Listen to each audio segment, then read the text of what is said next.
ಯಾರು charge sheet ಏನು ಹಾಕಿದ್ದಾರೆ ಅದನ್ನು ಚರ್ಚೆ ಮಾಡಕ್ಕೆ ಹೋಗ್ತಾ ಇಲ್ಲ. ಗವರ್ನರ್ಗೇನು ಪ್ರಾಸಿಕ್ಯೂಷನ್ಗೆ ನಮ್ಮ ಮುಖ್ಯಮಂತ್ರಿಗಳ ಮೇಲೆ ಹೆಂಗೆ ಅರ್ಜಿಯನ್ನು ಕಳಿಸಿದ್ರೆ ಅದ್ರ ಬಗ್ಗೆ ನಾನು ಚರ್ಚೆ ಮಾಡ್ತಾ ಇಲ್ಲ. ಇವತ್ತು ನಾನು ಚರ್ಚೆ ಮಾಡೋದು ಇವತ್ತು ಬೇಡ ಅಂತ ಈ ಪ್ರಶ್ನೆ ಸವಾಲನ್ನ ಆ ವಿಜೇಂದ್ರ ಇದಾನಲ್ಲ, ವಿಜೇಂದ್ರ ಪಾಪ ಏನು ಹೇಳ್ತಿದ್ದ ನನ್ನ ಮೇಲೆ ಹೇಳ್ತಾ ಇದ್ದಲ್ಲ, ಇವತ್ತು ಈ ಪಾದಯಾತ್ರೆ ನಡೆಸಕ್ಕೆ ಮೂಡಾಗರಣಕ್ಕೆ ಕಾಂಗ್ರೆಸ್ ಅವರು ಇದಾರಂತೆ ಹಿಂದೆ.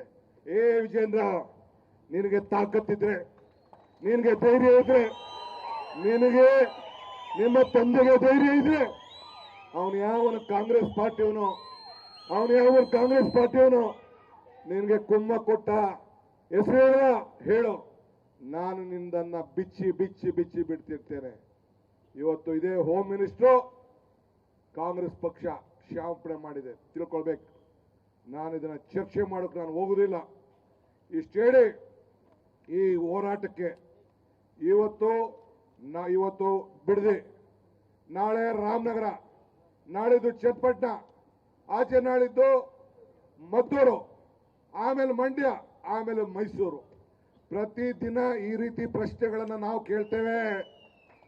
ನಾಳೆ ಒಂದು ಮುಖ್ಯಮಂತ್ರಿಗಳು ಬರ್ತಾರೆ ನಾಳೆಯಿಂದ.